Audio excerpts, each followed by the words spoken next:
Naku, wala po yun, Mrs. Ventura. Ginawa ko lang po ang tama para sa kabubuti ng ating eskwelahan. Tura ng gurong si Diana at matamis na ngumiti sa directress sa eskwela na kanyang pinagtuturuan. Alam mo, maswerteng lalaking mamahalin mo. May asawa ka na ba, Teacher Diana? Tanong ni Mrs. Ventura kay Diana. Naku, wala pa po. Kusa naman po yung darating. Tura ni Diana at bahagya pa itong niya sa tanong ni Mrs. Ventura. Alam mo, parehong-pareho kayo ng anak ko. Teka, ayun na pala siya eh. Wika ni Mrs. Ventura at matamis na ngumiti. Doon ay isang itim na sasakyan ang huminto sa harapan nila Diana. At doon ay lumabas isang binatang makisig at gwapo. Ma'am, ayos ka lang po ba? Narinig ko po ang nangyari. Nag-aalalang tanong ni Marco sa kanyang ina.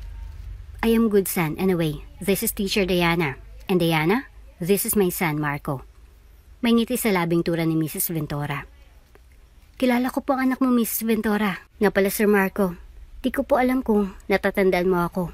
O hindi, pero ako po yung estudyanteng nagtitinda noon sa lansangan na binigyan mo po ng 1,000. Hindi pa po ako nakapagpasalamat sa iyo kasi alam mo po ba? Kung hindi mo po ako binigyan ng pera noon ay, hindi po ako magiging maestra. Pero dahil sa kabutihan na taglay mo po ay, nakapasok ako nung araw na iyon at nakabag-exam pa. Laking pasasalamat ko po yun sa iyo. At tinandaan po talaga kita. Maraming salamat po. Nakangiting wika ni Diana. Magkakilala kayo? Takang tanong ng ina ni Marco. Kung bago ka pa lang sa channel na ito, mga kwento ni Ate Jane, istorya mo, ikwento ko, huwag kalimutang pindutin ang notification bell at subscribe button. Tia Myrna, aalis na po ako. Paalam ni Diana sa kanyang tiyahin na si Myrna. Abat, saan ka naman tutungo, Diana? Natapos mo na ba ang mga pinaggagawa ko sa'yo? Tanong ni Myrna sa pamangkin na si Diana. Opo naman, Tia Myrna. Alam ko naman po na hindi mo ako papayagan na umalis kapag hindi ko pa natapos ang mga gawaing bahay ko. Wika ni Diana sa kanyang tiyahin at humalik sa pisngi nito. Mabuti naman. O sige na, mag-iingat kang bata ka. Abay, di ka pabayad sa mga pinapakain ko sa'yo. Tura ni Myrna at napangiti na lamang si Diana. Sanay na si Diana sa ganung turing sa kanyang Tia Myrna. Kahit na masungit at may pagka-stricta ito ay mabait ito kay Diana. Si Diana ay isang masipag na dalaga, may paninindigan at pangarap sa buhay. Matyaga din ito at matalino. Simula pagkabatay, ang kasama na ni Diana ang tiyahin na si Myrna. Dahil sanggol pa lamang ay namatay ng ina nito sa panganganak sa kanya. Samantalang ang ama naman ni Diana na kapatid ni Myrna ay maagang binawian ng buhay dahil sa isang trahedya, kung kaya't naiwan si Diana sa kanyang tiyahin at ito nang nagpalaki sa kanya. Nagkaroon naman ng asawa si Myrna ngunit maaga din itong binawian ng buhay, kung kaya't iginugol na lamang nito ang kanyang buhay sa pag-aalaga sa pamangkin na si Diana. At pinalaki niya ito na masipag, matyaga at madiskarte dahil alam ni Myrna na darating ang panahon na lilisanin niya din ang mundo. Bes, kamusta naman ang tiyahin mong walang kasing sungit? Tanong ni Vina kay Diana. Hay naku, yan ka na naman sa pang-iinis kay Tia Myrna. Alam mo naman, na kahit ganun niyo ay mabait si Tia ko. At hindi niya ako hinayaan na tumira sa kali nung bata pa ako. Saka kahit na ganun si Tia, alam ko na mahal niya ako, sadyang ganun lang talaga siya. Magpakita ng pagmamahal niya. Kumbaga hindi expressive si Tia Myrna. Pagtatanggol ni Diana sa kanyang tiyahin. Ay sus, bakit ganun siya sa'yo? Akala mo naman kung sino. Sa kakailangan ba na paulit-ulit niyang ipagmukha sa'yo na may utang na loob ka sa kanya? Tanong ni Vina kay Diana. Napailing na lamang si Diana at napabuntong hininga. Sa kabilang banda si Myrna palay, may tinatagong sakit kay Diana, kung kahit ganun na lamang ito sa kanyang pamangkin. Hoy Maring Myrna, dinig ko na naman ang mga sinabi mo sa pamangkin mong si Diana. Mabuti at hindi ka nun iniwan at sinasagot. Tura na kapitbahay nila kay Myrna na si Soledad. Hay nako Soledad, number 1 marites ka talaga. Alam mo naman kung bakit ako ganun kay Diana. Ay ako kapag iniwan ko siya, iiyak na lang siya ng iiyak. Alam ko naman na hindi ako tatagal dito sa mundo, ano? Wika ni Myrna at napailing na lamang sa kumare nito. Bakit ba hindi mo na lang sabihin kay Diana ang sitwasyon mo? Ang sakit mo, para maging handa ang pamangkin mo. Wika ni Soledad kay Myrna. Tapos ano? Maririnig ko gabi-gabi siya iiyak. Tapos mapababayaan niyang pag-aaral niya. Di bali na mas maigi na lang na ibang isipin niya. At least, habang nabubuhay ako ay may nagawa akong mabuti sa kanya. Doon man lang ay matupad kong pangako ko sa kanyang ama. Wika ni Myrna at napailing na lamang si Soledad. Sa mga panahon na iyon ay nasa high school pa lamang si Diana at sinusuportahan ito ng kanyang tiyahin sa kanyang pag-aaral. Sa paglipas ng panahon, porsigido sa kanyang pag-aaral si Diana dahil nais nitong mabigyan ng magandang buhay ang kanyang tiyahin. At sa pamamagitan man lang nun ay maipagmalaki siya ng kanyang tiyahin at kahit papaano ay maibalik niya ang kabutihan na ibinigay sa kanya ng tiyahin. Sa paglipas ng panahon ay naging magandang pag-aaral ni Diana. Palagi itong nasa highest top sa kanilang klase. At kahit na hindi man lang ipinapakita ni Myrna kay Diana na proud dito sa kanyang pamangkin. At palihim nitong ipinagmamalaki si Diana sa kanyang mga amiga. Makalipas ang ilang taon ay tumuntong na sa kolehiyo si Diana at doon ay lumala naman ang sakit ni Myrna. Tia, ano pong nangyari? Nag-aalalang tanong ni Diana sa kanyang tiyahin. Dahil naabutan ni Diana ang tiyahin na nakahandusay sa sahig. Kaagad na tinulungan ni Diana ang tiyahin na makatayo at doon ay napansin ni Diana ang dugo sa ilong ni Myrna. Ayos lang ako, wika ni Myrna at doon ay bigla na lamang itong nahimatay. Kaagad na dinala ni Diana ang kanyang tiyahin sa ospital sa tulong ng kanilang mabubuting kapitbahay. Dok, ano pong nangyari sa tiya ko? Nag-aalalang tanong ni Diana sa doktor. Merong cirrhosis of the liver ang iyong tiyahin. Cirrhosis is type of liver damage where healthy cells are replaced by scar tissue. Common causes include excessive drinking of alcohol, hepatitis B, and C virus infection, and fatty liver that's caused by obesity and diabetes. Sa kalagayan ng iyong tiyahin, meron siyang hepatitis B virus infection na naging sanhi ng cirrhosis of the liver. Paliwanag ng doktor kay Diana. At hindi man na yun naunawaan ni Diana ng malinaw ay alam niyang palala ang sakit ng kanyang tiyahin. Ano pong pwedeng gawin para po gumaling ang tiya ko? Please, Dok, gawin niyo po ang lahat para lang mailigtas ang tiya ko. Umiiyak na tura ni Diana. Doctors like me don't have specific treatments that can cure cirrhosis. However, we can treat many of diseases that can cause cirrhosis. Some of diseases that can cause cirrhosis can be cured. Treating underlying causes of cirrhosis may keep your cirrhosis from getting worse and help prevent liver failure. Sa ngayon, yun lamang ang magagawa natin. Paliwanag ng doktor kay Diana at napahilamos na lamang si Diana. Alam ni Diana na lahat ay ginawa ng kanyang tiyahin. Mapalaki lamang siya ng maayos. Sa mga oras na yun ay hindi alam ni Diana ang kanyang gagawin. At sa tulong ng kanilang mga mabubuting kapitbahay, ay nagbigay ang mga ito ng tulong para kay Myrna. Ilang araw din ang itinagal ni Myrna sa ospital at labis itong nanghina. Tia, bakit po itinago mo sa akin ang sakit mo? Tanong ni Diana sa kanyang tiyahin. Nakauwi na sila Diana sa kanilang bahay at doon ay nag-usap ang magtiya. Ayoko kasi maging sagabal sa'yo. Ayokong dagdagan pang isipin mo, lalo na ngayon at nasa kolehiyo ka na. Wika ni Myrna at doon ay naiyak na lamang si Diana. Nagyakapan ng magtiya at dahil nga sa karamdaman ni Myrna ay hindi na ito pinagtrabaho pa ni Diana at siya na lamang umako sa gastusin nila sa bahay at sa kanyang pag-aaral. Bili na kayo, kakanin mainit-init pa. Wika ni Diana at nagbebenta ito ng kakanin sa daanan. Naka-uniforme pa ito habang bitbit ang kanyang mga paninda. Naku Iya, ang sipag mo naman. Pabila ako ng 5. Wika ng isang ginang kay Diana. Masarap po iyan lalo na't mainit-init pa. Papasok pa lang po ako sa paaralan at kailangan ko na maubos ito para makapasok ako at may pangbili ng pagkain. Wika ni Diana at sa puntong iyon ay hindi na ito nahiya pa.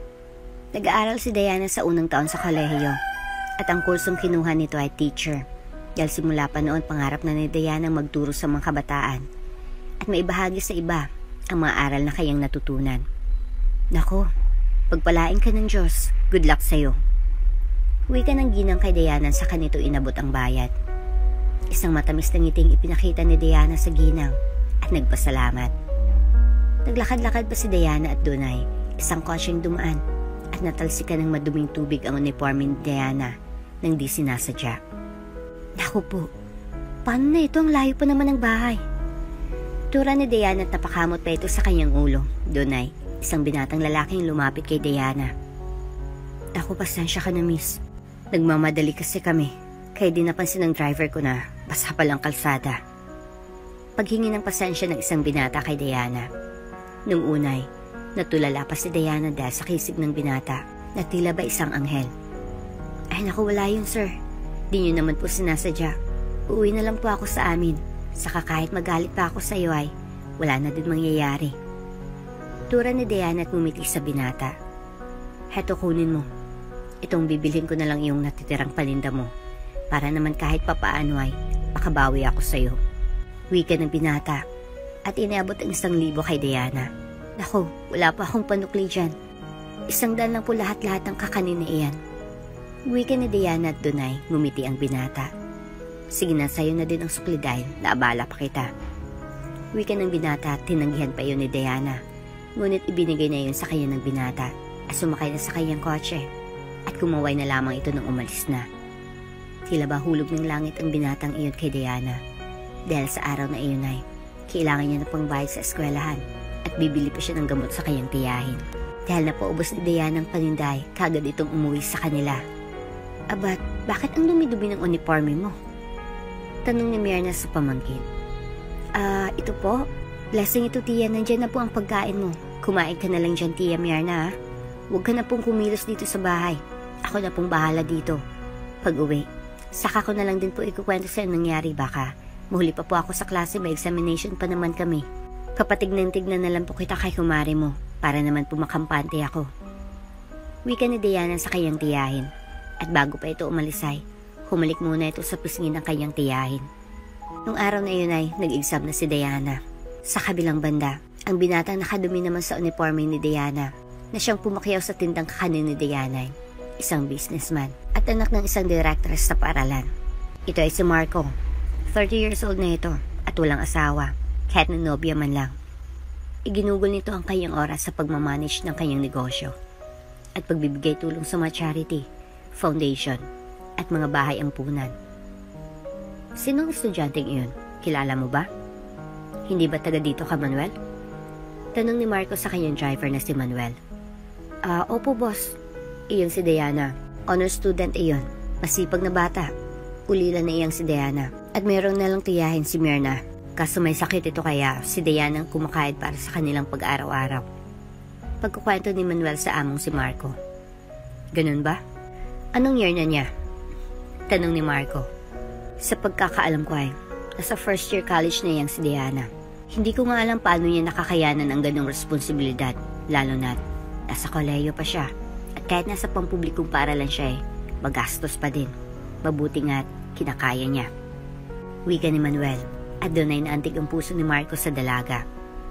Hindi man niya ito lubusang kilala, ngunit sa kwento pa lamang ni Manuel ay mahahalata na isang mabuting tao si Diana at may pangarap sa buhay. Simula nung araw na iyon ay inalam na ni Marco ang lahat ng impormasyon patungkol kay Diana. Samantalang si Diana naman ay lapis ang kanyang tuwa dahil sa araw na iyon ay siyang pinakamataas sa kanilang exam at nangunguna ito sa klase. Laking pasalamat ni Diana sa binatang nagbigay sa kanya ng 1,000 at tinandaan niyang wangis nito. Pag-uwi sa kanilang tahanan ay may ngiti sa labing nagmano si Diana sa kanyang tiya Myrna. Oh, ang ganda ng ngiti mo ah. Kamusta ang exam mo? Pasado ba? Ayos lang kung pasang-awa. Pero sa talino mo panigurado ay pasado ka. Wika ni Myrna sa pamangkin. Tiya, pasado po ako. At ako po ang nangunguna sa klase. Lucky charm ko talaga yung dumi ko kanina sa uniforme. Nakangiting tura ni Diana. At muling naalala ni Myrna ang turan kanina ng pamangkin. O nga pala, Diana, anong nangyari doon sa uniforme mo? Sa mga taong nadumihan, ikaw lang ang tuwang-tuwa. At nakangiti pa. Ikwento mo nga sa akin ang nangyari. Tura ni Myrna sa pamangkin. Doon ay naupo si Diana sa tabi ng kanyang tiya. At nagumpisa ng alalahanin ang nangyari kanina. May isang kotse kasi na nakatalsik ng maduming tubig sa akin kanina sa kalye.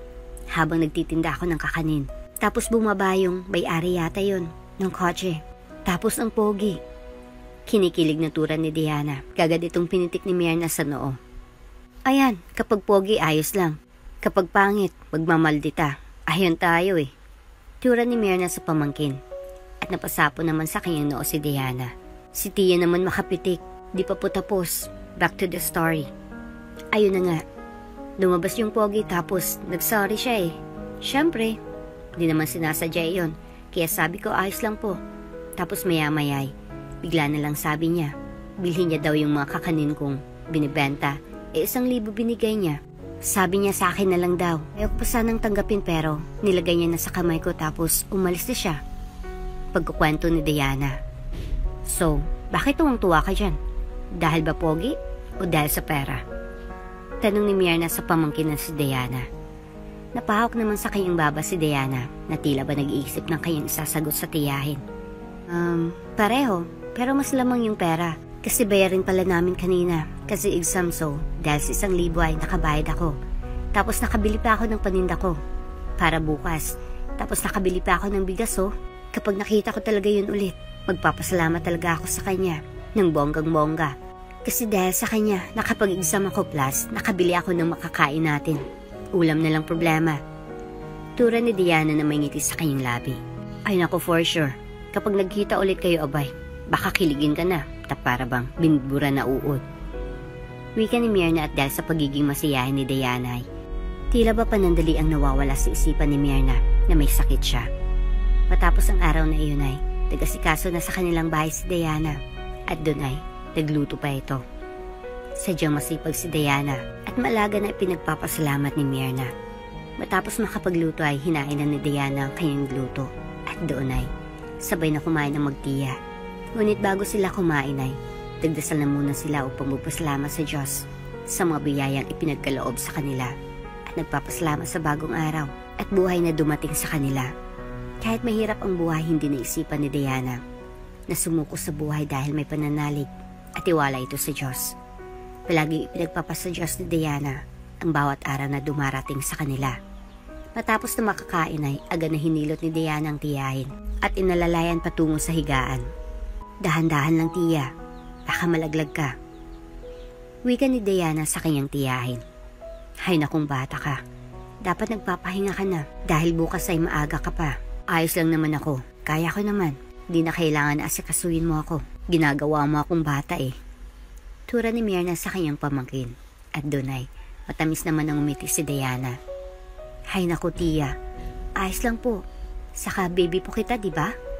Saka concern lang po ako sa'yo. Baka kasi mapano ka. Adi mas malaking problema po iyon. Iniingatan lang po kita. Kasi gusto ko kasama kita sa pag-abot ko sa aking mga pangarap. Wika ni Diana na may ngiti sa kanyang labi. Naantig naman ang puso ni Myrna sa tinura ng kanyang pamangkin. Paano kung hindi na ako umabot doon? Paano kung maaga akong mawala? Gusto ko pag nangyari yon, magpatuloy ka pa din ha? Tura ni Myrna at Dunay. Napakunot naman ang noon ni Diana. Sa totoo lamang ay naiiyak na si Diana sa puntong iyon. Ngunit pinipigilan niya lamang ang kanyang sarili upang maipakita niya sa kanyang tiyahin na malakas siya. At nais ni Diana na maging lakas nila ng tiyahin na si Myrna ang isa't isa. Tia Myrna, huwag ka pong magsalita ng ganyan. Kakayanin mo po yan. Aabot ka pa po. Gagaling ka at magpapalakas. Tiwala lang po sa Diyos at manalig tayo. Ang imposible sa kanya ay magiging posible. Basta huwag ka lang susuko, tiya. Gawin nating lakas ang isa't isa. Huwag ka pong mag-isip ng ganyan. Wika ni Diana sa kanyang tiyahin. Alam naman natin na walang lunas ang sakit ko, di ba? Malay mo. Gusto ko lang maging handa tayo. Lalo ka na. Ayokong iwanan ka na malungkot. At higit sa lahat, ayokong makitang umiiyak ka. Wika ni Myrna at Dunay. Iyakap na lamang ni Diana si Myrna. Tiya, huwag kang magsalita ng ganyan. Lalaban ka po. Lalaban tayo. Gagaling ka po. Wika ni Diana at Dunay. Napatangis na lamang ang dalawa. Ngunit hindi ipinakita ni Diana ang luha niya sa kanyang tiyahin. Matapos ang pag-uusap na iyon ay nakatulog ng tiya ni Diana at Dunay naluha na lamang ang dalaga. Pakiramdam ni Diana ay namamaalam sa kanyang tiyahin at Dunay napadasal na lamang si Diana. Lahat ay handang gawin ni Diana, huwag lamang mawala sa kanyang tiyahin. Lalo na't ito ang tumatayong kanyang magulang.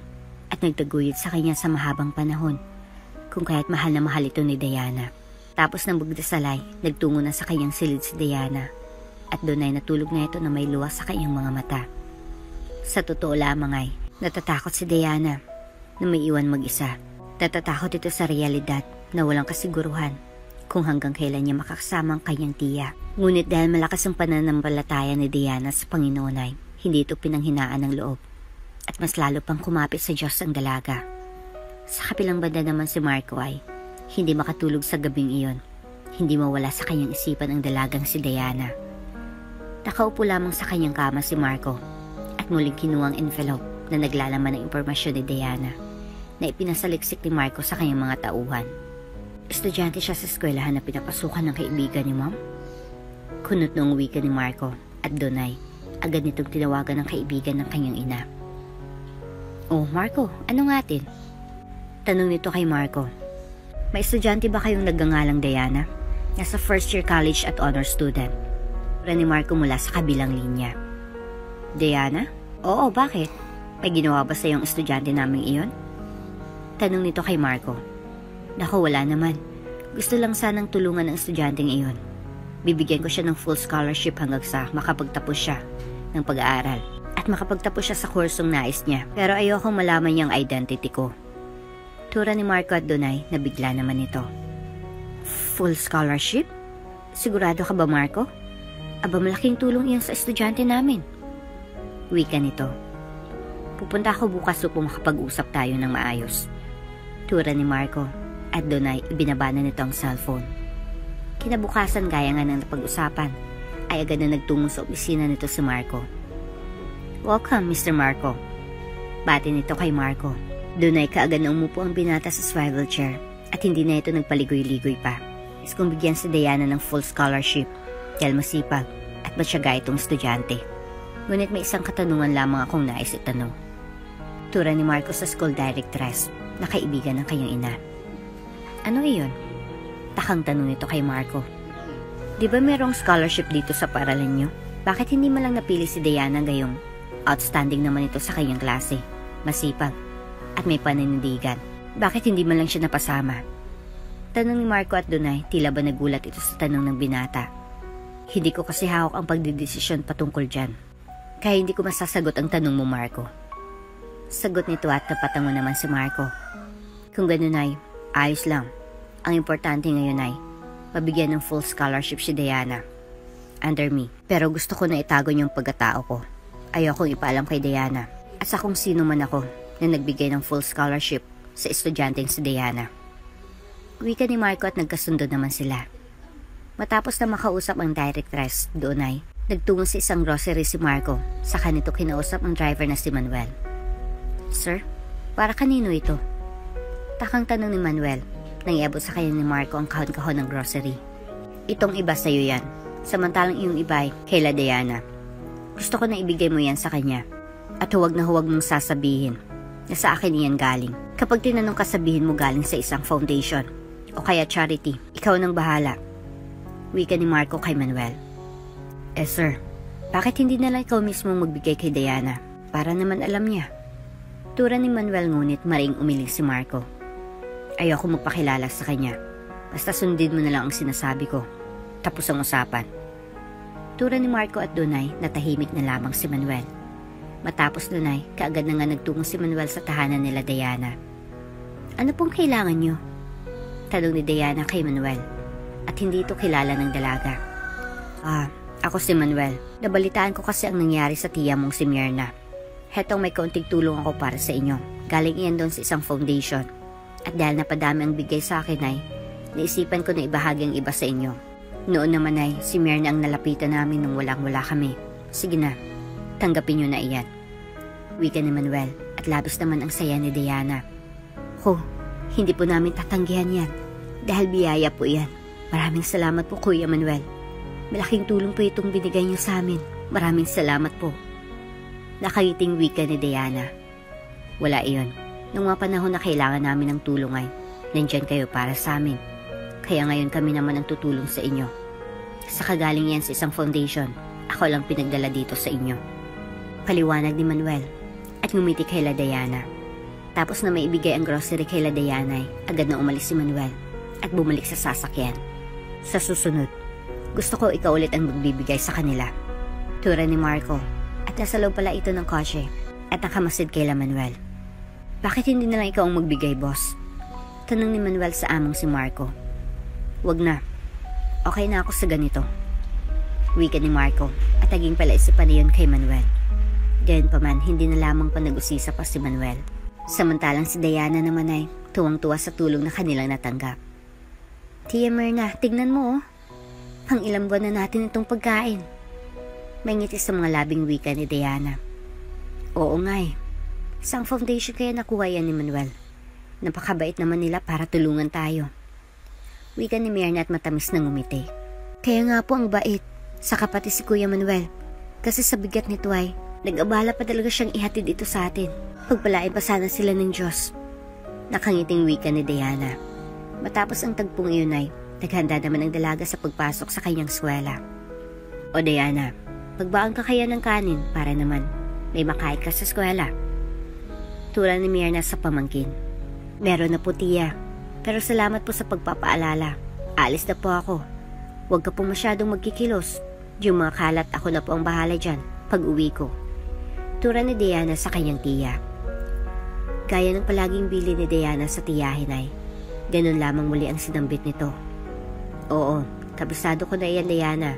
Sige na, pumasok ka na at baka mahuli ka pa sa iyong klase. Wika ni Myrna sa pamangkin. Good naman po kung ganun. Sige po, dito na ako. Palambing na tura ni Diana sa kanyang tiyahin. Sige, mag-iingat ka. Wika ni Myrna at doon ay kumaway na lamang si Diana bilang tugon. Kaagad na sumakay ng jeep si Diana patungo sa kanyang eskwelahan.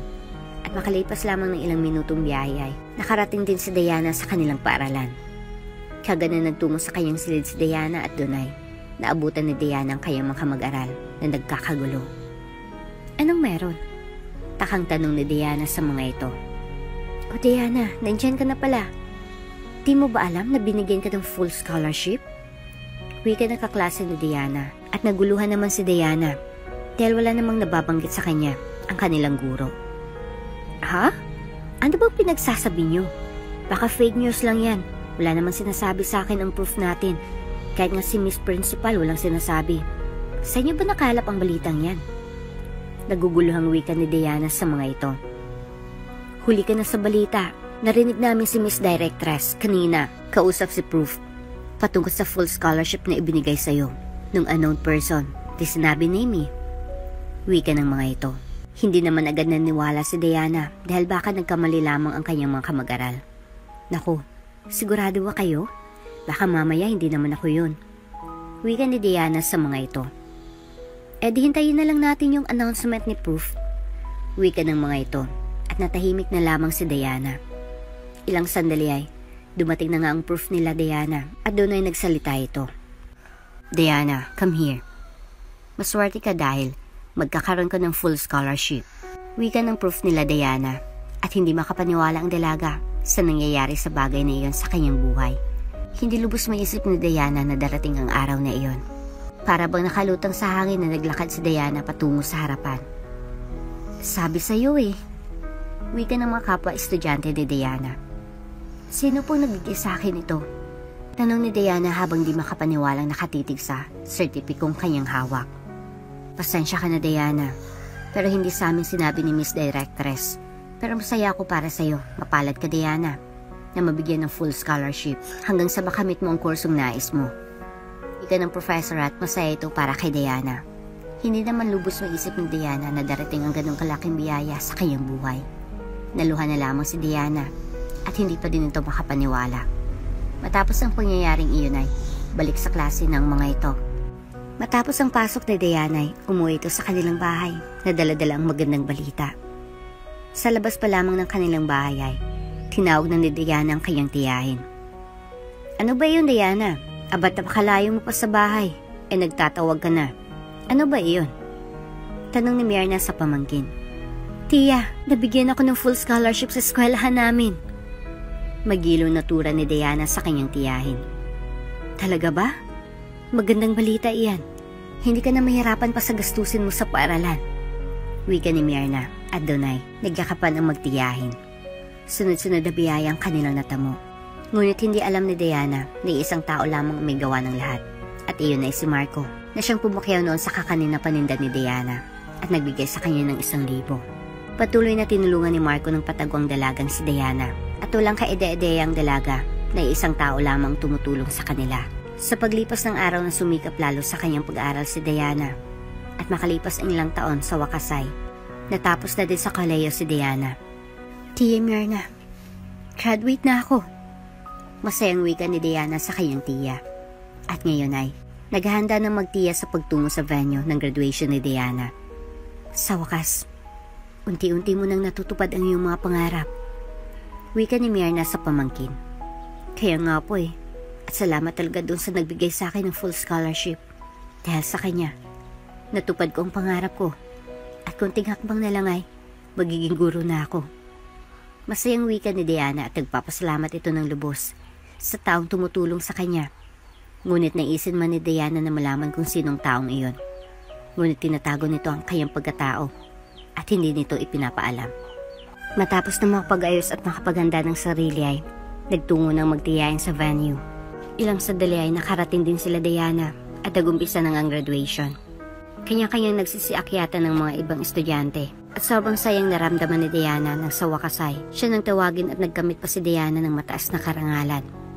Nalaman naman ni Marco ang bagay na iyon at nasaksihan mismo ng kanyang dalawang mata dahil sa araw ng pagtatapos ni Diana ay naroon ito at proud na proud ito sa dalaga. Makalipas ang ilang buwan, nag-exam naman si Diana para sa kanyang license sa pagtuturo at laking tuwa ni Diana nang makapasa siya sa board exam. Makalipas ng ilang taon, ganap ng guro si Diana at nagtuturo nito sa high school student sa pampublikong paaralan. Good morning, Ma'am Diana. Wika ng isang estudyante kay Diana at nagmano pa ito. Kawaan ka ng Diyos. Huwag na kayong paggalagala. Malapit na mag-umpisa ang klase. Wika ni Diana sa estudyante. Opo, tipinawika nito at ngumiti naman si Diana. Ngayon ay ganap na itong guro at nakamit niya na ang kanyang pangarap. Hanggang sa ngayon ay laisipan pa din kay Diana kung sino nga bang taong tumulong sa kanya nung nag-aaral pa lamang siya. O Teacher Diana, tapos ng klase mo? Tanong ng kapwa guro ni Diana. Opo Teacher Milagros, uwi na ako at may check up pa ngayon si Tia Myrna. Magalang ang sagot ni Diana sa co-teacher niya. Naging mahirapan ang panimula ng buhay ni Diana sa huli ay nakamit din niya ang kanyang pinapangarap sa buhay. Matapos ng klase ay umuwi si Diana sa kanilang tahanan. Unti-unting napaigawa ni Diana ang kanilang lumang bahay. At ngayon ay regular niya nang nadadala sa ospital ang kanyang tiyahin upang patignan. Ang aga mo ata ngayon Diana. Wala ka bang klase? Tura ni Myrna sa pamangkin. Opo, tapos ng pagtuturo ko sa mga estudyante ko. Tsaka may check-up ka po ngayon, di ba? Ganyan na po ba ang suot mo? Tura ni Diana sa kanyang tiyahin. Oo nga pala. Oo, ganito lang. Check-up lang naman iyon. Wika ni Myrna sobrang saya nito para sa pamangkin dahil sa wakas ay nakamit din ni Diana ang kanyang pangarap sa buhay. Matapos nun ay kagano nagtungo sa ospital ang magtiya at doon ay chinek ang kalusugan ni Myrna. Kamusta ang kalagayan ni Tia Myrna, Doc? Tanong ni Diana sa doktor. Nakakagulat itong nangyari sa tiya mo. Himalang hula ng kanyang sakit. Wika ng doktor at ipinakita nito ang mga resulta ng examination kay Myrna. Talaga po? Wala na akong sakit? Di makapaniwalang tanong ni Myrna sa doktor. Opo, wala nang sakit mo. Isang biyaya ang nangyari. Wika ng doktor at labis ang sayang naramdaman ng magtiya. Makalipas ang ilang saglit ay nagpasya ng dalawa na umalis at umuwi na. Pag-uwi sa bahay ay ibinalita na agad ni Myrna ang biyayang kanyang natamo sa kanilang mga kapitbahay. Talaga? Naku, isang himalang nangyari sa iyo, Myrna. Dapat gumawa ka ng tama at gamitin mong buhay mo sa paggawa ng kabutihan. Wika ng mga marites na kapitbahay nila Myrna. Ikaw, Tess, kailan ka titigil sa pagiging marites mo? Maiwan ko na kayo at ipagluluto ko pang aking gurong pamangkin. Wika ni Myrna at nagpaalam nito sa kanyang mga amiga. Pagpasok sa loob ay labis ang saya ni Myrna. Sabi ko naman po sa'yo, di ba? Tiwala lang. At pananalig po sa Diyos ang ating kailangan. Ang imposible sa Kanya ay nagiging posible. Tura ni Diana sa kanyang tiya. Doon ay lumapit si Myrna sa pamangkin at niyakap nito ng mahigpit si Diana. Salamat Diana, dahil hindi mo ako sinukuan. Hindi mo ako iniwan, nanatili ka sa tabi ko kahit alam kong hirap ka na. Salamat sa pagtsatsaga mo sa akin at sa pag-aalaga mo sa akin na dapat akong gumagawa sa iyo.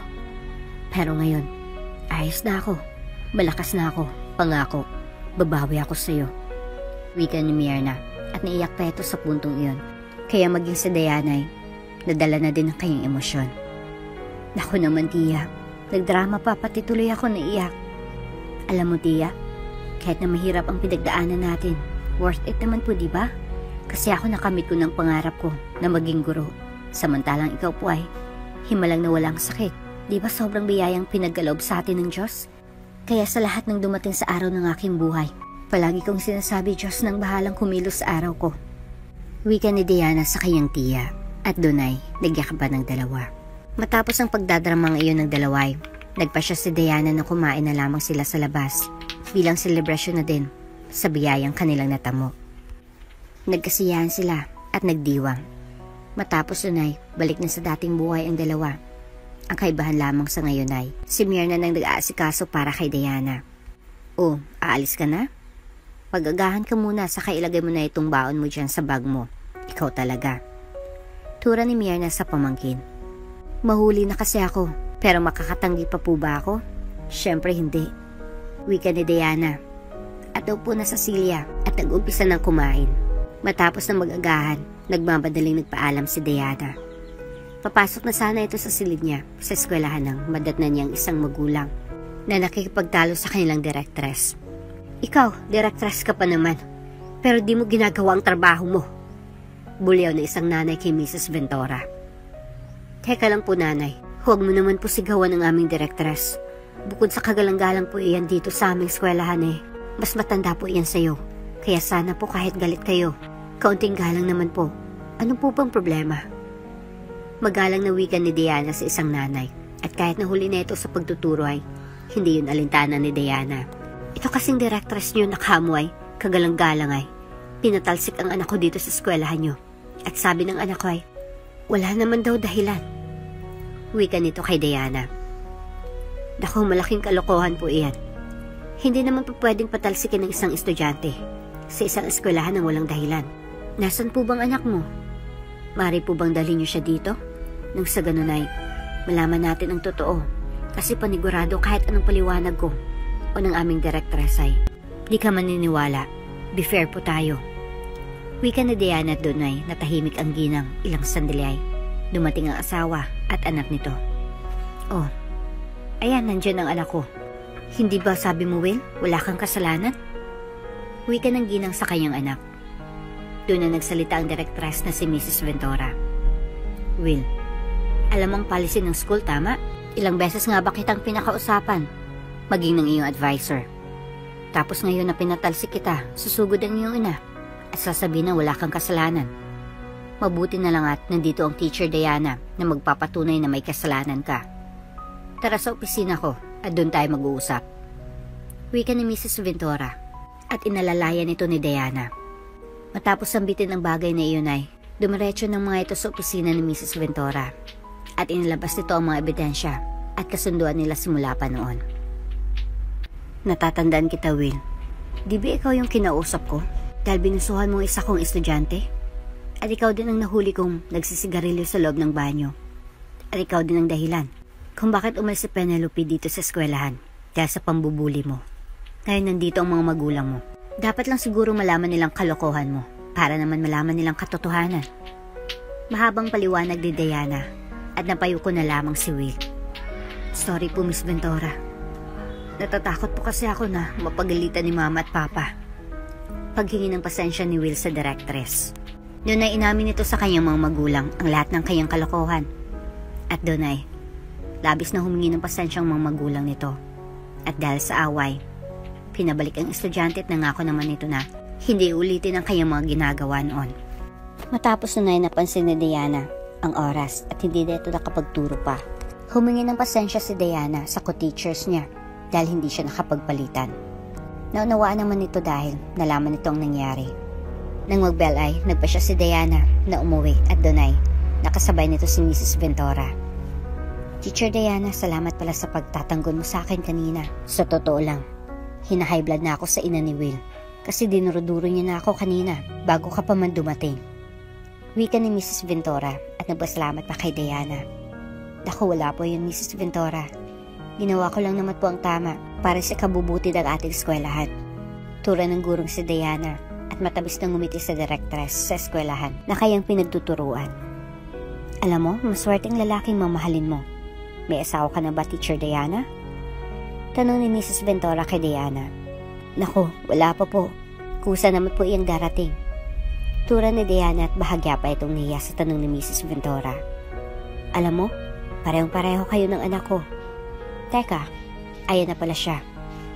Wika ni Mrs. Ventura at matamis na ngumiti. Doon ay isang itim na sasakyan ang huminto sa harapan nila Diana. At doon ay lumabas isang binatang makisig at gwapo. Ayos ka lang po ba? Narinig ko po ang nangyari. Nag-aalalang tanong ni Marco sa kanyang ina. I am good, son. Anyway, this is Teacher Diana. And Diana, this is my son, Marco. May ngiti sa labing tura ni Mrs. Ventura. Kilala ko po ang anak mo, Mrs. Ventura. Nga pala, Sir Marco. Di ko po alam kung natatandaan mo ako o hindi. Pero ako po yung estudyanteng nagtitinda noon sa lansangan na binigyan mo po ng 1,000. Hindi pa po ako nakakapagpasalamat sa iyo. Kasi alam mo po ba, kung hindi mo po ako binigyan ng pera noon, hindi po ako magiging maestra. Pero dahil sa kabutihan na taglay mo po ay, nakapasok ako nung araw na iyon at nakapag-exam pa. Laking pasasalamat ko po yun sa iyo. At tinandaan po talaga kita. Maraming salamat po. Nakangiting wika ni Diana. Magkakilala kayo? Takang tanong ni Mrs. Ventura kay la Diana at sa anak nitong si Marco. Ilan na mutla naman si Marco dahil di niya inaasahan na makikita niyang muli si Diana at kasama pa ito ng kanyang ina. Oh, tagal na din nun. Mabuti at naalala mo pa pala ako. Wika ni Marco at napakamot pa ito sa kanyang ulo. Oo naman po, syempre. Gaya ng sinabi ko kanina ay, tinatandaan po talaga kita. Anak ka po pala ni Mrs. Ventura, ang aming butihing directress. Nga pala Mrs. Ventura, Sir Marco siya po ang dahilan kung saan man ako ngayon. Kung di ako noon binigyan ni Sir Marco ng 1,000 ay, hindi sana ako makapag-exam noon. Wika ni Diana at may ngiti sa labi. Noon pa pala kayo nagkita. Mabuti naman kung ganon. Saktong itong anak ko single din ito, malay mo diba? Wika ni Mrs. Ventura at natawa na lamang si Diana. Ma'am, ikaw talaga. Baka ma-awkward si Diana. Saka ang tanda ko na for Diana. Anyway, what happened? Bakit biglang mo akong tinext kanina? Ditanya ni Marco at Dunay. Tinanong nito ang nangyari sa ina. Ay nako, ayos na ako Marco. Mabuti nga't dumating itong si Diana kanina. Kundi baka inatake na ako sa puso ng dahil sa magulang ng isa naming estudyante. Tura ni Mrs. Ventura at labis na nag-aalala sa kanyang anak na si Marco. Sinabi ko naman kasi sa'yo na huminto ka na dyan sa pagtatrabaho mo eh. Nga pala salamat Diana dahil sa pagtulong sa mom ko. Wika ni Marco at nagpasalamat kay Diana. Ngumiti naman si Diana sa kanagturan. Naku, wala po yun. Muna na po ako sa inyo dahil baka inaantay na ako doon ng tiya ko. Wika ni Diana at nagpaalam na sa mga ito. Sige, mag-iingat ka. Wika nila Marco at Dunay matamis na ngumiti si Diana. Pag-alis ng dalaga ay inalalayan ni Marco ang ina na sumakay sa kotse at Dunay umalis na ang mga ito. Pagdating sa kanilang tahanan ay Dunay inaasar ni Mrs. Ventura ang anak na si Marco. Ikaw Marco, di mo sinabi sa akin na kilala mo pala si Diana. Saka single yun, ligawan mo na kaya anak? Wika ni Mrs. Ventura sa kanyang anak na si Marco. Ma'am, ang layo ng age gap namin ni Diana. Saka di naman pwedeng pilitin natin ng isang babae. Siyempre meron siyang ideal at standard sa isang lalaki. At panigurado ay, hindi yun papatol sa kagaya ko. Nalampas na sa kalendaryo ang edad. Sa bata ni Diana aba, hanapin niyang panigurado ay kasing edad niya. Wika ni Marco at Dunay hinawakan ito ng kanyang ina. Hindi nasusukat sa edad ang pagmamahal anak. Mabait na bata si Diana. At panigurado naman, napasok ka sa standard nun. Kita mo ang ganda ng ngiti niya nung makita ka niya ulit. Wala naman masamang subukan, di ba? Tura ni Mrs. Ventura kay Marco. Napabuntong hininga na lamang si Marco sa kakulitan ng kanyang ina. Hay naku ma'am, si Diana kaya siya ganun sa akin. Dahil sa tinutulungan ko siya noon. Masaya siya na nakita niya ako ulit sa mahabang panahon. Pero hanggang dun lang yon. Tura ni Marco sa kanyang ina. Basta, wala naman masamang subukan. Kailan ka ba magdanobya o mag-aasawa? Kapag uugod-ugod na ako, gusto ko din magbuhat ng aking magiging apo. Wika ni Mrs. Ventura sa kanyang anak. Matapos nun ay, umakyat na lamang si Marco sa kanyang silid at doon ay napahawak sa kanyang dibdib. Mas lalo siyang gumaganda. Pulong ni Marco sa kanyang sarili. Noon pa man ay, nakuha na ni Diana ang atensyon ni Marco. At habang lihim na tinutulungan ni Marco si Diana ay, mas lalong lumalalim ang pagtingin niya sa dalaga. Ngunit dinidistansya ni Marco ang sarili niya kay Diana dahil alam ni Marco na malayong edad niya sa dalaga at ayaw niyang guluhin ang buhay ng dalaga. Ngunit ngayon na muli silang nagtagpuay, tila ba hindi na mapigilan ni Marco ang umibig muli sa dalaga. Madami nang nakadate si Marco noon, ngunit nanatiling si Diana ang tinitibok ng kanyang puso. Ngunit alam naman ni Marco na malabong maging sila ni Diana dahil may sarili itong buhay. Napakalayo ng mundong kinagisnan ni Diana sa mundong meron siya. Samantalang sa kabilang banda si Diana naman ay tuwang-tuwa na umuwi at ibinalita sa kanyang tiya Myrna na muli niyang nakitang binatang pumakyaw noon sa kanyang paninda na siyang tinawag niyang Lucky Charm. Tiya Myrna, alam mo ba nakita ko ulit yung Lucky Charm ko? Nakangiting wika ni Diana sa kanyang tiya Myrna. Ha? May nawala ka bang gamit? Lutang na tanong ni Myrna sa pamangkin. Hindi gamit, Tita Myrna. Yung binatang pumakyaw ng kakanin ko noon. Nakita ko na ulit siya. Wika ni Diana na may ngiti sa labi. Yung gwapong nakadumi ng uniforme mo? Anong itsura? Nakilala ka ba niya? Sunod-sunod na tanong ni Myrna sa kanyang pamangkin. Nagkaroon ito ng interes sa sinambit ni Diana at nakinig ito ng seryoso sa pamangkin. Alam mo, Tia Myrna, walang pinagbago sa mukha niya. Ang gwapo niya pa din. At take note, naalala niya pa ako. Saka si Marco ang pangalan niya. Nanay niya yung directress doon sa school na tinuturuan ko. Grabe tadhana ang gumawa ng paraan para sa amin. Kaso mukhang di ako kursunada. Wika ni Diana sa kanyang tiya. Paano mo naman nasabi? Baka mamaya torpe lang ganun. O kaya naman nihiya lang sa'yo. Wika ni Myrna. Nagkibit balikat na lamang si Diana at muling binalikan ang alaala nung magkita silang muli ni Marco. Buong magdamag tulala si Diana at hindi mawala sa kanyang isipan ang binatang si Marco. Ilang taon na kaya siya? Single daw siya, sabi ni Mrs. Ventura. Hindi ba siya nag-asawa? Sunod-sunod na tanong ni Diana sa kanyang sarili at hindi ito mapakalis sa kanyang higaan.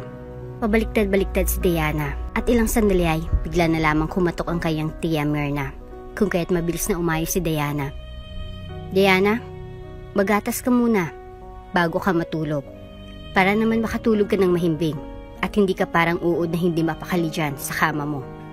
Bukas mo na isipin si Mr. Lucky Charm mo dahil may pasok ka pa bukas. Tura ni Myrna at agad na namula si Diana. Nakita mo po? Namumulang tanong ni Diana sa kanyang tiyahin. Abay, oo naman. Kanina pa ako nakasilip sa'yo at kumakatok di ka naman sumasagot kaya binuksan ko na.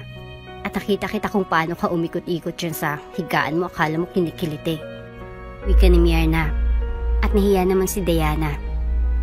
Nakakahiya naman, pero Tita Myrna, salamat po sa gatas. Nga po pala, bakit gising ka pa po? Tanong ni Diana sa kanyang tiya. At nagpasalamat sa kanyang tiya. Sa akin ka pa nahiya sanay na ako sa'yo. Saka bakit di mo i-close yung nanay ni Marco para makakuha ka ng impormasyon ganon? Suhesyon ni Myrna sa pamangkin. Doon na nagkaroon ng ideya si Diana at ngumiti lamang ito bilang tugon. Tapos na ubusin ang gatas na binigay sa kanya ng tiyay. Nagpaalam na si Myrna sa pamangkin at nagtungo na ito sa kanyang sariling silid. At pag-alis nito ay nakatulog na din si Diana. Kinaumagaan ay maaga pa lang ay gising na si Myrna. At ito na din ang gumising sa kanyang pamangkin. Aga mo naman natang magising, Tiya Myrna. Anong meron? Takang tanong ni Diana sa kanyang tiyahin. Hay naku, bumangon ka na lang dyan at mag-almusal ka na. Puyat ka kasi ng puyat. Ano, nagkita ba kayo ni Mr. Lucky Charm mo sa panaginip mo? Tanong ni Myrna sa pamangkin. Si Tia naman, sayang nga eh. Di kami nagkita sa panaginip ko. Puro pagkain na papanaginipan ko. Nakakaasar. Nakabusangot ng wika ni Diana sa kanyang tiyahin. At napailing na lamang si Myrna sa kwento ng kanyang pamangkin na si Diana. Hay nako, bumangon ka na dyan. At lalamig ng niluto ko, sabay na tayong kumain. Saka pupunta pala ako sa palengke, baka may ipapasabay ka. Wika ni Myrna sa pamangkin. Wala naman ako ipapasabay, Tia. Sige na po, antayin mo na lang ako sa ibaba. At maghilamos lang po ako at ayusin ko itong higaan ko. Wika ni Diana sa tiyahin at doon ay tumango lamang si Myrna saka lumabas sa kwarto ng pamangkin. Kaagad na inayos ni Diana ang kanyang higaan. Matapos ay naligo na ito at nagbihis. Pagbaba ni Diana ay handa na itong umalis at pag-aalmusal na lamang ang kulang sa kanya. Oh, nagbihis ka na agad? Nga pala, sa'yo itong regalo ko na iyan. Nung karawan mo, nakalimutan kong ibigay. Wika ni Myrna at inabot ang regalo sa pamangkin. Kagad iyon na binuksan ni Diana at napangiti na lamang ito nang makita ang laman ng regalo. Lipstick at pabango. Nakangiting wika ni Diana. Oo, kasi ang simple lamang ng ayos mo na hindi ka man lang maglagay ng kolorete. Saka yung pabango nakita ko tinitipid mo. Kaya yan binilhan na kita. Gamitin mo yan ha. Malay mo may love sa'yo yung crush mo. Tura ni Myrna at taas baba pang kilay nito. Natawa naman si Diana sa tinura ng kanyang tiyahin. Si Tia talaga, ganun agad ang nasa isip pero aralin kong gumamit nito, malay mo po, di ba? Pili ang wika ni Diana at natawa ang dalawa sa kanilang kalokohan. Ikaw talaga, sa bagay kahit di ka gumamit ng anumang kolorete napakaganda mo, manang-mana ka sa akin eh. Wika ni Myrna at natawa naman si Diana. Ikaw naman dyan, Tia, kung makapagbuhat ka ng bangko, ay nako. Tila ba panunod yung wika ni Diana sa tiyahin niya. Abat saan ka ba magmamana? Sa kapitbahay? Natural sa akin. Ako nagbalaki sa'yo sa kakamukha mong papa mo eh. Kamukha ko din ng papa mo. Kaya minana mo sa akin ang kagandahan mo. Tura ni Myrna sa pamangkin at napatango na lamang si Diana. Oo na lang po, Tia, pareho tayong maganda. Wika ni Diana. Wow, napilitan ano? Natatawang wika ni Myrna. Matapos na magkulitan at asaran ay naupo na sa silya ang dalawa at nagumpisa ng kumain ng agahan. Makalipas ng ilang minuto ay natapos na din sila Diana sa pagkain at doon ay tagligpit ng mga ito. Bakit dalawa ito, Tia? Takang tanong ni Diana at nagtataka ito dahil dalawang nakahandang pagkain. Ibigay mo yan isa sa directress nyo para naman mapalapit ka sa kanya. Tura ni Myrna sa pamangkin. Si Tia talaga, pero sige po, ibigay ko na sa kanya tapos sabayan ko na lang din siyang kumain para sulit. Wika ni Diana at nag-appear pang magtiya. Sa kabilang banda naman laking pagtataka ni Marco dahil nagluto ang kanyang ina. Mom, bakit nagluto ka ata ngayon ng meron? Takang tanong ni Marco sa kanyang ina. Pagbabaan kasi ako sa school. Di ko gusto na umorder ulit. Parang namiss kong magluto saka at titikman ko itong paborito mong pusit na adobo. Sa gata, ipinaghanda na din kita ng baon mo. Nabanggit sa akin ni Manuel na palagi na lang daw order ang kinakain nyo. Masama yun sa kalusugan. O siya, mauna na ako. Nariyan ang agahan at babaunin mo. Ingat kayo. Tura ni Mrs. Ventura at agad na nagtungo sa kanyang sasakyan at hinatid na ito ng kanilang personal driver na si Manuel. Madam, si Teacher Diana po ba ang gusto mo para kay Marco? Tanong at usisa ni Manuel kay Mrs. Ventura. Aba, oo naman. Sa kalata naman sa anak kong si Marco ay may pagtingin sa dalagang si Diana. Sa kaboto din naman ako kay Diana. Saksi ako sa sipag at tiyaga nun. Wika ni Mrs. Ventura. Sa bagay, alam mo po ba na si Diana yung dalagang ikinakwento ko sa iyo noon, madam? Huwag ka po maingay kay Sir Marco. Baka mawalan pa ako ng trabaho. Sinabi niya kasi sa akin na huwag daw ako maingay at huwag ko daw sasabihin kahit kanino. Pero si Diana po ang dalagang binigyan noon ni Sir Marco ng full scholarship at palihim niya po itong tinutulungan kaso ewan ko ba at ayaw ipaalam ni Sir kay Diana. Di ko alam kung nahiya ba siya o sadyang malihim lang na tao. Pagkukwento ni Manuel kay Mrs. Ventura. Aba, si Diana pala yung kinagigiliwan ng anak ko noon pa. Tandang-tanda ko pa. Nung galit na galit siya kasi yung meeting sa kumpanya ay nagtagal, may pupuntahan daw siya pero nung sinundan ko sa isang graduation siya pumunta. Aliw na aliw pala si Marco kay Diana noon pa lang. Huwag ka ika mag-alala, Kikalalanin ko iyang si Diana. At sisiguraduhin ko na mapapayag ko iyang si Marco na ligawan si Diana. Nakangiting tura ni Mrs. Ventura at napangiti na lamang si Manuel. Makalipas ang ilang minutong biyahe ay nakarating na sila Mrs. Ventura sa eskwelahan. At doon ay nakita nito na papasok pa lamang si Diana kaya nagmamadaling bumaba si Mrs. Ventura. "Oh, ikaw po pala Mrs. Ventura. Ang dami mo po naman atang dala. Tulungan na po kita. Mukhang mabigat po yung iba." Wika ni Diana at walang patumpik-tumpik na kinuha ang ilang gamit ni Mrs. Ventura. "Naku, salamat Diana.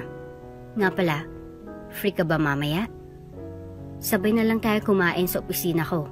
May niluto kasi akong adobo sa gatang pusit. Paborito ni Marco. Pwede ka ba?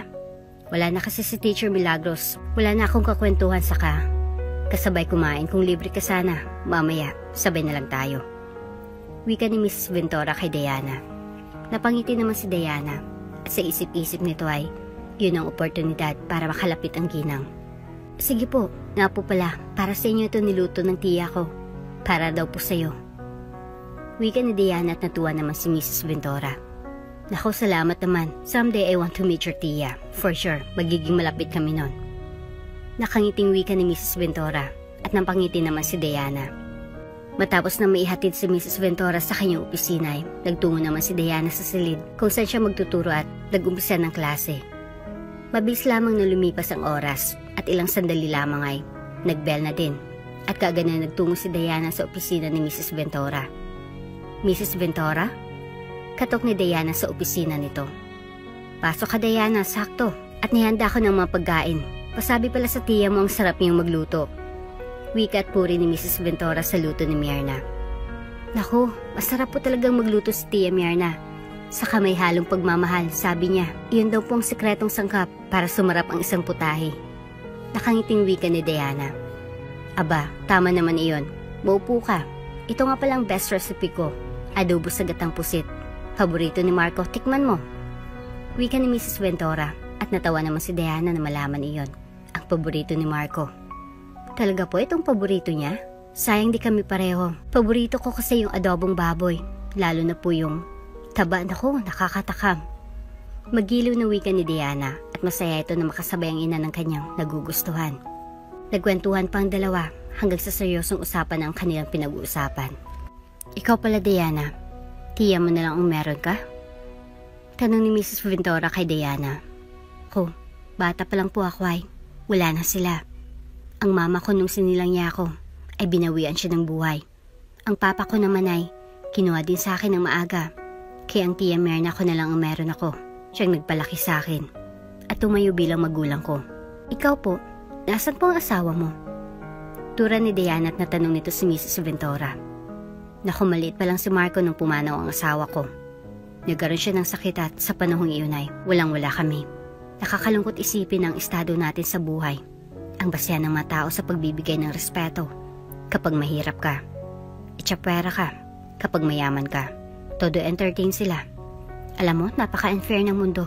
Nung tinakbo sa ospital ang asawa ko, nag-aagaw buhay siya. Pero wala eh, di kami pinansin. Kasi wala kaming pera.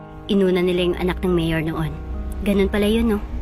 Kapag alam nilang wala kang connection, the more na dinadown ka. Yung tulong na mula sa gobyerno, na para sana sa lahat ay pinagkakait ng mga taong ganit na nasa pwesto, na animoy galing sa kanilang bulsa. Tulong para sa mahirap, ngunit nagsisilbing tulong para sa kanilang kakilala lamang. Masakit na katotohanan. Malungkot na pagkukwento ni Mrs. Ventura at naantig ang puso ni Diana. Sa bagay, tama ka po. Ngunit ang masakit na katotohanan na po iyan. Kapag ikaw ay nagpursige para marating iyong pangarap, yung pilit na dinadown noon at pinagkakaitan ng tulong, magiging sampal sa mga taong minsan nagpahirap sa iyong buhay. Ang buhay ay parang gulong. Maaring nasa taas ka ngayon, pero darating ang panahon na sisingilin ka ng pagkakataon habang tayo nabubuhay. Mamuhay ng tama, magpakita ng respeto, anuman ang estado sa buhay. Kaya ako nagsumika po ako talaga. Kasi ang hirap maging mahirap, yung tipong lugmo ka na, tas lalo ka pang pahirapan. Malungkot na tura ni Diana. Nagkaunawaan naman ang dalawa at kapwa na antig sa kanilang sinabi. Alam mo ba, ang pangarap ko lang doon ay mabuhay at makasamang taong mahal ko hanggang pagtanda. Pero ang lupit ng tadhana, Ipinagkait niya sa akin iyon. Pero laking pasalamat ko pa din sa Diyos dahil kahit ganun pa ang nangyari sa amin ng asawa ko, nanatiling maayos ang aming pamilya. Mas tumatag ako at napalaki ko ang aking anak na si Marco nang maayos kahit na para pang susuko na ako noon. Pagpapatuloy ni Mrs. Ventura. Napangiti naman si Diana dahil tila ba napakagandang inspirasyon ang buhay ni Mrs. Ventura. Wala namang bagay na mahirap sa taong may pangarap. Walang bagay na imposible sa taong may pagpupursige. Halos lahat ng magulang, isa lang pangarap para sa mga anak, ang hindi nila maranasan ang maghirap. Mapalad po si Marco dahil nakasama ka po niya. At maswerte siya sa'yo dahil mayroon po siyang ina. Naggagawin ang lahat para sa kanyang anak. At mapalad ka din po kay Sir Marco dahil halata naman po na pinahalagahan kanya. Kita ko din po kung gaano kanya kamahal. Tura ni Diana. Doon ay napaisip si Mrs. Ventura. May ba ako? Ano bang tipo mo sa isang lalaki, Diana? Tanong ni Mrs. Ventura kay Diana at iniba na nito ang usapan. Ako po? Ang gusto ko sa isang lalaki ay yung mahal ako. Sabi ni Tia sa akin, piliin ko daw yung lalaki masipag, mabait, mapagmahal at faithful. Yung lalaking kaya kong buhayin, hindi puro pagmamahal lang kasi di naman iyon makakain. Yung kaya kong intindihin kahit nakakapikon na ako. At yung lalaking paras kami ng pangarap sa buhay. Kahit hindi man yan ganun kapogi, basta may magandang asal at practical. Ganun lang naman po ang tipo ko sa isang lalaki. Hindi naman po mataas ang standard ko. Saka din naman po ako pihikan. Basta mahal ko at mahal ako, ayos na ako. Si Marco po ba, anong tipo niya sa isang babae? Paliwanag din Diana at Dunay. Natanong na nito ang standard ni Marco. Natuwa naman si Mrs. Ventura dahil sa kanyang pakiwari ay interesadong dalagang si Diana sa kanyang anak na si Marco. Si Marco? Wala namang standard sa isang babae ang anak ko. Basta mahal siya at mahal niya, okay na siya parang ikaw lang. Hindi siya tumitingin sa panlabas na anyo dahil importante sa kanya ang kalooban ng isang babae. Palagi ko ngang isinaset up sa isang blind date iyong anak ko para naman magkaroon siya ng kasintahan. Pero palaging sinasabi ni Marco, ang habol lang daw sa kanya ay pera. Paliwanag ni Mrs. Ventura. Ay ganon? Dapat hindi naman ganon. Opo, kailangan natin ng pera. Pero hindi naman dapat na magganon tayo sa isang tao para lang gamitin sila upang maangat sa buhay, umatupad ang pangarap. Ako opo, aminado ako na ayoko sa relasyon na puro puso. Dapat sundin rin minsan yung utak para hindi masaktan. Mas masarap mabuhay ng simple. Simpleng kaligayahan, simpleng mga pangarap, at manatiling simpleng tao. Sa lahat ng oras dapat maging totoo tayo sa ating sarili at maging sa ibang tao. Wika ni Diana at napahaba ang usapan ng dalawa. Nang matapos na kumain ay nagpaalam na si Diana kay Mrs. Ventura. Sa kaarawan ni Marco, dalo ka, isama mo na din ang tiya mo. Saan ba ang bahay nyo? At ipapasundo ko na kayo kay Marco. Wika ni Mrs. Ventura at nais talaga nito na papalapit ang dalawa sa isa't isa. Naku, nakakahiya naman po. Wika ni Diana at napakamot pa ito sa kanyang batok. Ay naku, wag ka nang mahiya pa. Basta sa kaarawan ni Marco, sa susunod na araw na iyon, dumalo kayo ng tiya mo. Wika ni Mrs. Ventura at hindi na nga nakatanggi pa si Diana at sinabi nito ang address ng kanilang tinitirhan.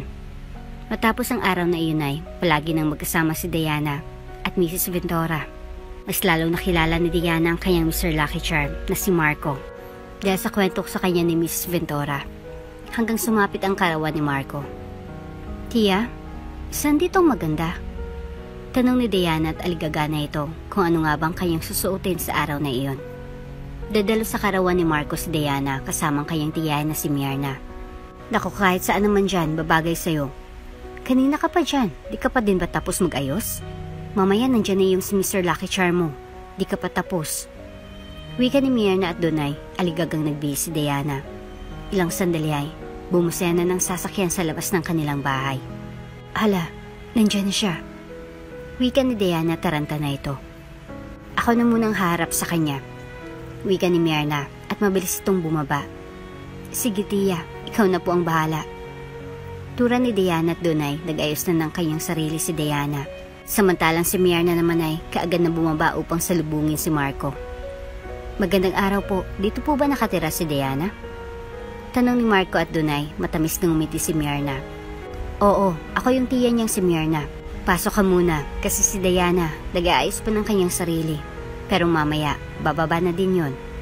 Wika ni Myrna kay Marco at pinagbuksan nito ng gate ang binata. Ganun po ba? Sige po. Hintayin lang po natin siya. Magalang na wika ni Marco. Hindi may iwasang hindi mapangiti ni Myrna dahil makisig at gwapo naman talaga si Marco. May ba ako, iho? Ilang taon ka na ba? No offense Tanong ni Myrna. Bahagyang nahiya naman si Marco, ngunit sumagot ito sa tanong ni Myrna. Lagpas na po ako sa kalendaryo. Tura ni Marco at napatango naman si Myrna. Hindi halata. Mukha kang nasa 20 pa lang. May nobya ka ba? Tanong muli ni Myrna. Wala po. Sagot ni Marco. Anong type mo sa babae? Tanong pa ni Myrna at sa puntong iyon ay bumaba na si Diana suot nito ang pulang dress at nakalugay ang buhok nito. Pasensya ka na po, Sir Marco. Madaldal talaga yung tiya ko. Pasensya na din at naghintay ka pa ng dahil sa akin. Nga pala, ito ang regalo ko sa iyo. Happy birthday. Kinakabahan na wika ni Diana at ngumiti naman si Marco. You look gorgeous. Bagay sa iyong suot mo. Lalo na sa simple mong ayos. Tara na. Hinihintay na kayo ni Ma'am sa bahay. Wika ni Marco at dunay namula naman si Diana sa pagpuri sa kanya ni Marco. Sige, salamat din sa compliment. Tura ni Diana at dunay tila ba kinikilig sa kanilang tiyahin ni Diana na si Myrna. Matapos na nagtungo na nga sa tahanan nila Marco sila Diana. At dunay magilaw na sinalubong sila ni Mrs. Ventura. Mabuti naman at nakarating kayo. Hi, ikaw ba yung tiya ni Diana? Ako si Mika Ventura, ang ina ni Marco. Halika at madami tayong pagkukwentuhan. Ikaw Marco, samahan mo na si Diana. At ikaw nang bahala sa kanya. Wala ka naman bisita kaya ikaw nang bahala kay Diana. Don't worry Diana, akong bahala sa tiya mo. Wika ni Mrs. Ventura. Kaagad na hinila ni Mika ang tiyahin ni Diana na si Myrna. Ako pala si Myrna. Ayos lang ba sila doon? Tura ni Myrna kay Mika. Hay nako, matatanda ng mga iyon. Nga pala, shipper ako nung anak ko. Saka ng pamangkin ko. Bagay na bagay sila, di ba? Kaagad na wika ni Mika at Donay, napangiti si Myrna. Talaga? Gusto mong pamangkin ko para sa anak mo? Tanong ni Myrna. Oo naman. Hay nako, bakit ikaw ba? Ayaw mo sa anak ko? Tanong ni Mika kay Myrna. Nako, magkakasundo tayong dalawa. Alam mo ba yung pamangkin ko? Crush niya si Marco. Ang tawag pa Mr. Lucky Charm. Simula kasi nung araw na nagkita sila sa Kaliyay, hindi na nawala sa isipan ni Diana ang anak mo. Kaya nga sinabi ko kay Diana noon na maging close ka para madami siyang malaman tungkol kay Marco. Tura ni Myrna at ibinahagi nito sa ginang ang pagkagusto ni Diana kay Marco. Ganun ba? Naku, dapat pala. Paglapitin natin silang dalawa para naman masabi nilang nararamdaman nila para sa isa't isa. Ito kasing anak ko, natutorpe sabi niya, malayo daw ang edad niya kay Diana. Litanya ni Mika kay Myrna. Age doesn't matter naman Basta mahal nilang isa't isa. Isa yun ang mahalga sa lahat. Tura ni Myrna at nagkasundo ang dalawa. Samantalang si Diana naman at Marco ay tila ba naiilang sa isa't isa. Kain ka muna. Teka, uupo ka muna dyan. Ikukuha kita. Wika ni Marco na halatang niya sa dalaga. Naku, wag na. Nakakahiya naman. Ako nang kukuha. Wika ni Diana, tumayo ito. Samahan na lang kita. Wika ni Marco at Donay, sabay na nagtungo sa catering ang dalawa. Kumuha ng makakain si Diana. At ganun din si Marco. Nung unay, nagkakahiyaan pang dalawa. Ngunit kalaunan ay nagkapalagayan din ang dalawa. Ay, oo, ganun talaga sa pagmamahal. Kailangan sumugal. Tura ni Diana habang kumakain ng fruit salad. Tama. Swerte ka na lang kung makakahanap ka ng tao na iingatan ka, magsisilbihan ka, ilalaban ka, paninindigan ka. Yung taong kaya kayong itaguyod ng magiging pamilya nyo. Yung di ka pababayaan. Yung makakaintindi na ugaling meron ka. Yung taong di ka pagbubuhatan ng kamay. Yung taong di ka pagsasalitaan ng masasakit na salita. Yung taong handang makontento sa'yo. Yung taong magsistay sa ugali mo kahit anong mangyari. Na kahit anong ugaling meron kay, iintindihin ka niya kaysa iwan. Yung taong handa siya para sa future nyo. Yung taong laging nandyan, ang swerte mo kung tanggap ka, kung anong meron ka, at anong itsura mo. At swerte mo kung Makakahanap ka ng taong buong magmamahal sa'yo.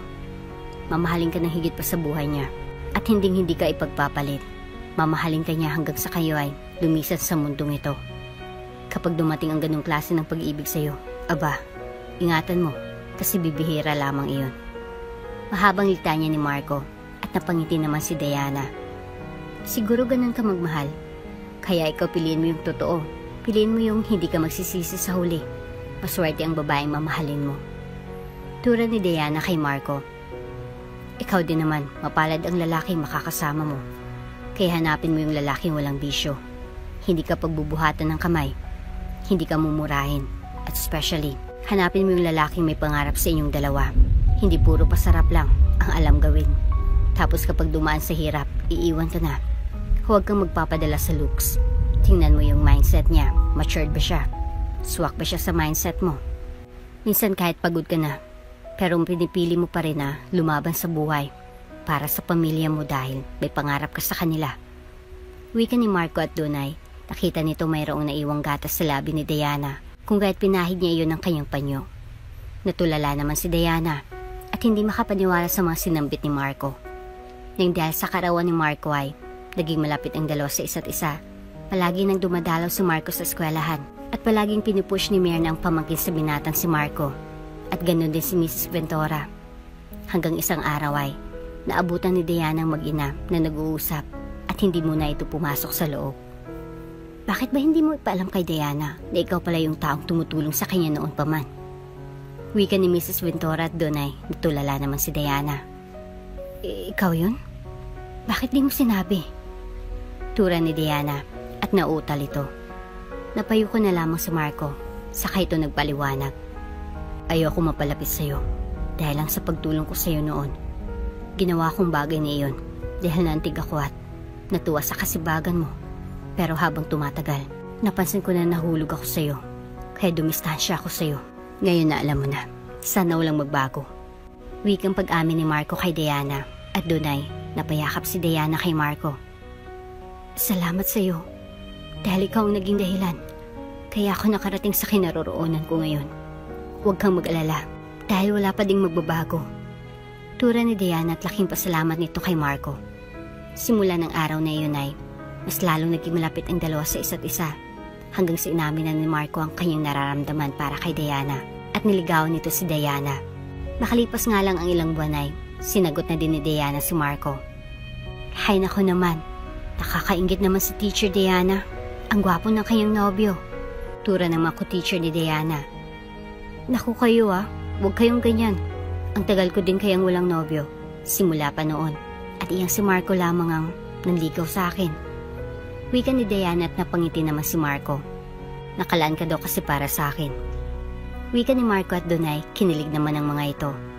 Jesus, ang sweet naman. Wika ng mga ito. Nailing na lamang si Diana sa mga kasamahan. Tara na, naghihintay na sa atin sila tita sa kotse. Wika ni Marco at tumango naman si Diana. Walang kaalam-alam si Diana na sa araw na iyon ay may surpresang nag-aabang sa kanya. Kaagad na sumakay sa kotse si Diana at nagmano ito sa kanyang tiya at maging kay Mrs. Ventura. Saan ang lakad natin? Tanong ni Diana. Wala naman, naisipan ko lang na kumain sa labas. Panay na lang kasi tayo trabaho, saka hindi na din tayo nakakalabas. Tura ni Mrs. Ventura at Donay, ngumiti ito kay Diana. Napatango na lamang si Diana at makalipas ang ilang minutong biyahe ay, Donay, huminto sa isang pribadong restaurant sila Diana. Teka, isuot mo ito. Wika ni Mirna sa pamangkin at tinakpan ang mata ni Diana. Natigilan naman si Diana at nabigla sa ginawa ng kanyang tiyahin. Ano na naman ito? Tanong ni Diana. Basta, maglakad ka lang. Ako nang bahala sa'yo. Wika ni Mirna sa pamangkin at inalalayan nito si Diana na maglakad. Ilang sandali pa ay pinahinto si Diana at doon ay nadinig dito ang boses ni Marco kung kaya tinanggal yun ang piring sa kanyang mata.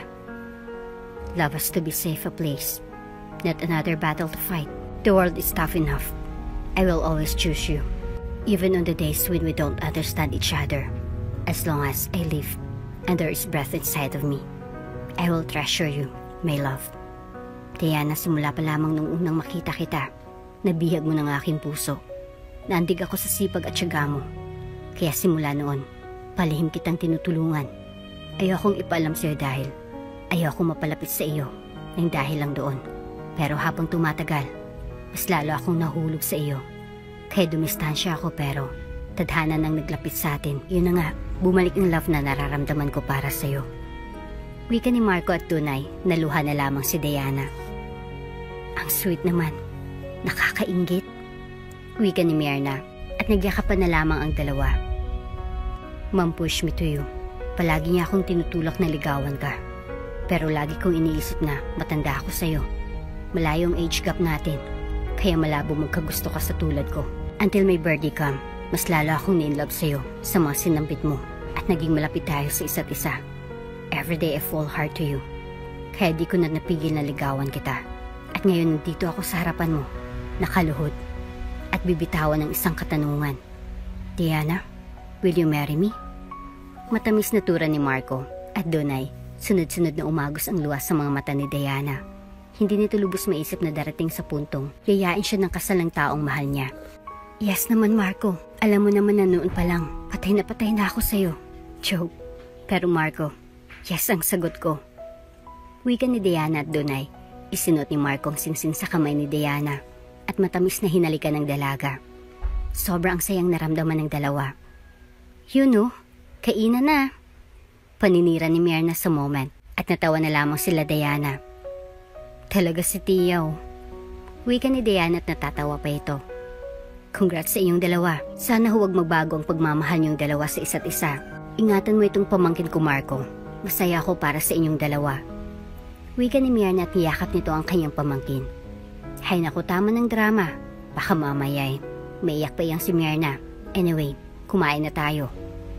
Wika ni Mika at doon ay nagtawanan ng mga ito. Matapos ang gabing iyon ay naghanda na sa kanilang kasalang dalawa. Naglaan talaga ng oras at panahon si Diana at Marco para pagplanuhang mabuti ang kanilang kasal. Anak, ipamamana ko na pala ito sa'yo. Wika ni Mika sa anak. Doon ay ibinigay ni Mika kay Marco ang isang maliit na libro kung saan nakasulat ang mga love marriage na dapat gawin sa isang husband sa kanyang wife. Napangiti at nagpasalamat naman si Marco sa kanyang ina. Matapos nanay, masusing plinano nila Diana ang kanilang kasal at nagpa siyang dalawa na garden wedding ang kanilang kasal. At sa wakas ay, dumating na din ang araw na iyon. I will love you my wife, no matter what. I plan to make things for us. Once in a month, I date you outside the house as if you are my new catch girlfriend. Once in a month, I surprise you with a gift. No matter how cheap, I know you will appreciate it. Once in a month, I will wake you up in the middle of the night to appreciate you and to tell you how lucky I am to have you. I even wake you just to tell I love you. At least once in a week, especially during weekend. I help you prepare meal with me as you cook. I know you appreciate my presence more than anything. Mamahalin kita higit pa sa kung anong material na bagay. Rerespetuhin at alagaan kita sa lahat ng oras. I love you, my love. Wika ni Marco at matamis na ngumiti. Matamis na ngumiti si Diana at Dunay. Binigkas naman ito ang kanyang marriage vow para kay Marco. Maikli lang aking mensahe para sa'yo. Kasi ayokong mangako ng mangako. Kasi mas gusto kong gawin ito. Kasama ka. Mahal sa hirap at ginhawa. Makakaasa ka na hinding-hindi ako aalis sa tabi mo. Hinding-hindi kita iiwan. Ano man ang mangyari. Asahan mo na sa pag-uwi mo, may asawang nakabantay. Asa salubong sa'yo. Mahal na mahal kita mula noon hanggang ngayon. Tura ni Diana at matamis na ngumiti sa kanyang asawa. Doon ay sinambit ng pari na ganap ng kasal si Diana at Marco. Doon ay hinalikan ni Marco ang kanyang asawang si Diana at doon ay sobrang saya nila. Sa paglipas ng mga araw ay nagpa siya si Diana na maging housewife na lamang.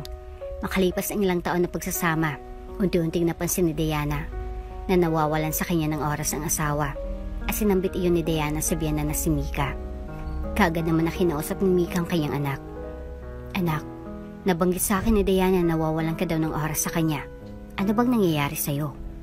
Tanong ni Mika sa anak. Masyado po kasi akong naging abala sa kumpanya. Napansin ko nga din po iyon. Wika ni Marco at aminado naman ito sa kanyang kilos. Even you are busy frequent, text message to your wife. Every year, renew your marriage vow with her in the bedroom. Your children can be present, and you hold a family feast. She doesn't forget it. And we'll always pray that day comes again next year. Always talk about your wife when you are in the midst of friends, especially the female ones, so they know you care and love her, to avoid unnecessary show-off by them, which can attract your attention.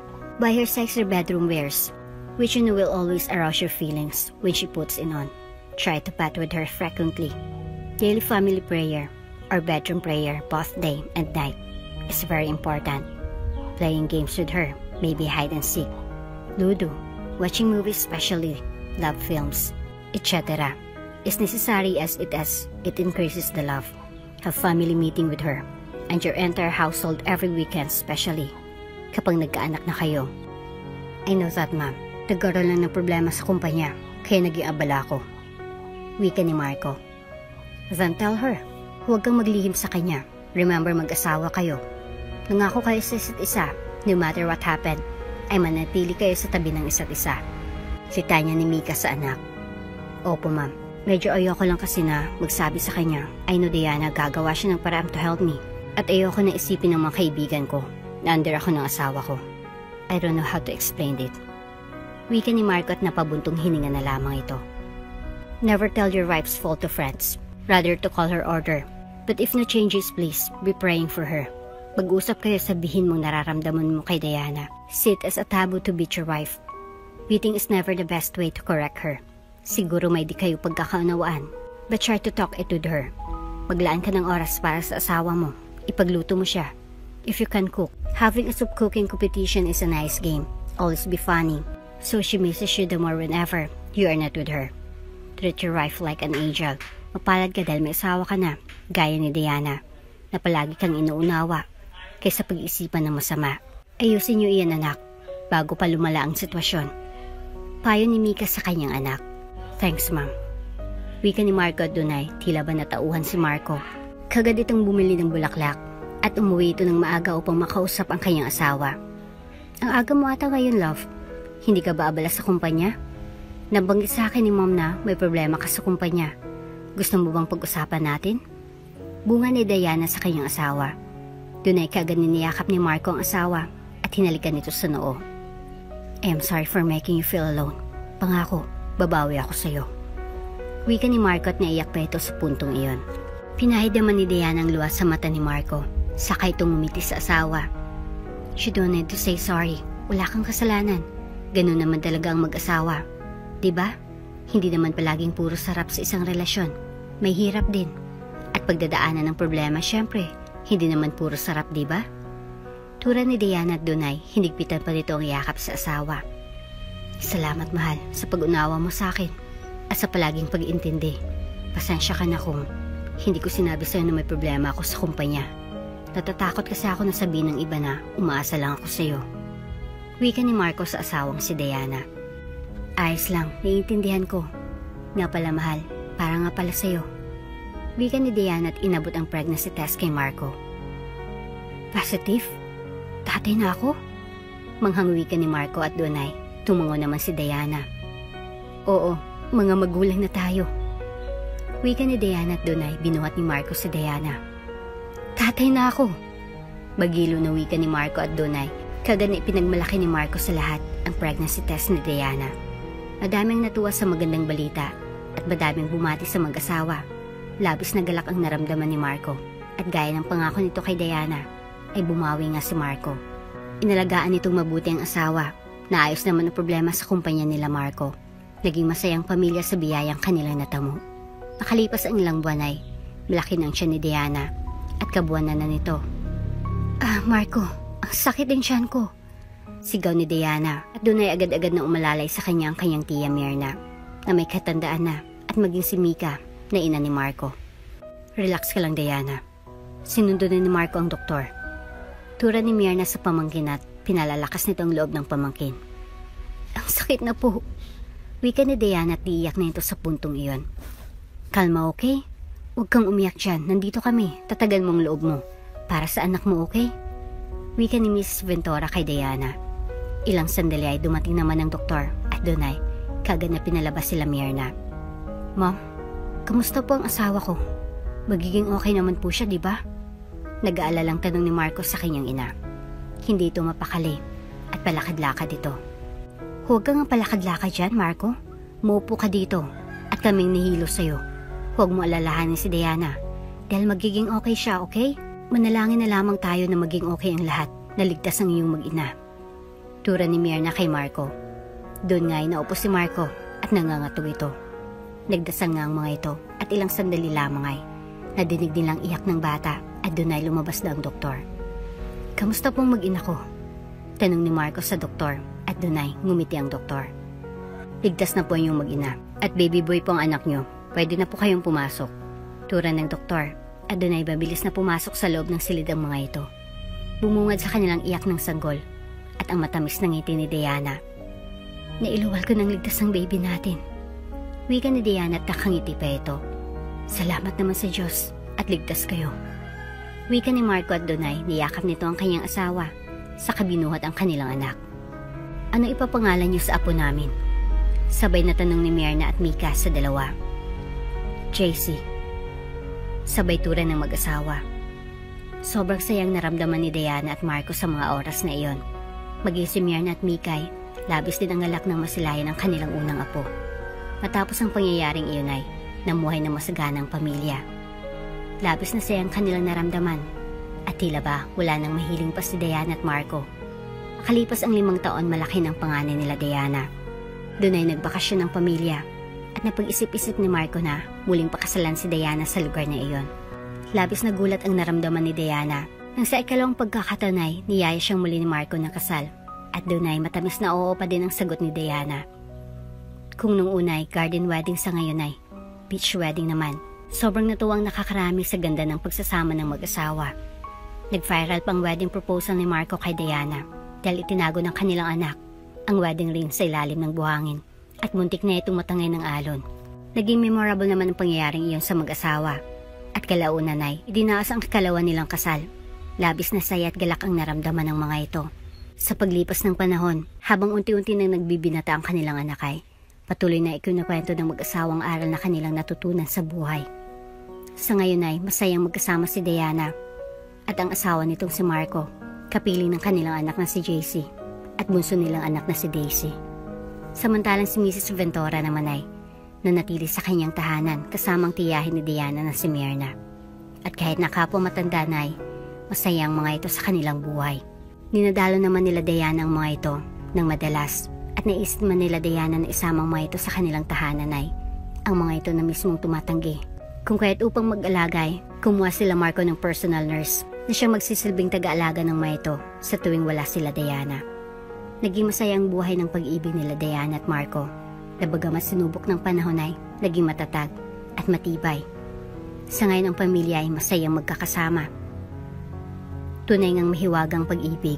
Hindi ito nasusukat sa estado sa buhay at edad ng tao dahil ang pag-ibig ay kusang dumarating, hindi man natin isipin. Wala yan sa layo ng edad, basta mahal niyo ang isa't isa ay walang imposible. Patunay ang kwentong pag-ibig ni Diana at Marco na sa kabila ng age gap nila ay pinagtagpo ang kanilang mga puso. Madami ang pinagdaanan sa buhay ni Diana. Sa huli ay kasiyahan at kaginhawaan ang pinagkaloob sa kanya ng Diyos. Natagpuan niya ang pag-ibig kay Marco na kahit malayong agwat ng kanilang edad ay nanatili sila sa tabi ng isa't isa. Ang buhay ay punong-puno ng mahiwaga, tulad na lamang ng pag-ibig. Sa buhay ng tao darating ang pagsubok sa buhay. Ngunit anuman ang dumating na problema sa buhay natin ay manatiling matatag at palaging tandaan na sa bawat paghihirap ay mayroong kaginhawaan. Dahil dito sa mundo ay walang permanente at lahat ay may hangganan. Manatili lamang tayong may pananalig at tiwala sa Diyos. Ang imposible ay magiging posible. Maniwala lamang tayo sa kanyang biyaya. Panatilihin din natin ang pagmamahal at pagiging mabuti sa ating mga puso. Tiyak na pagpapalain tayo ng Diyos. Dahil ang mga taong mapagkumbaba ay pinagpapala, samantalang ang mga taong mapagmata at mapagmataas ay siyang ibinababa ng Diyos upang matuto sa kanyang kamalian. At dito na nga po nagtatapos ang ating kwento. Hanggang sa muli, ano yung natutunan sa ating kwento? Magbigay ng komento sa ibaba. Maraming salamat po! Kung bago ka pa lang sa channel na ito, mga kwento ni Ate Jane, istorya mo, ikwento ko, huwag kalimutang pindutin ang notification bell at subscribe button.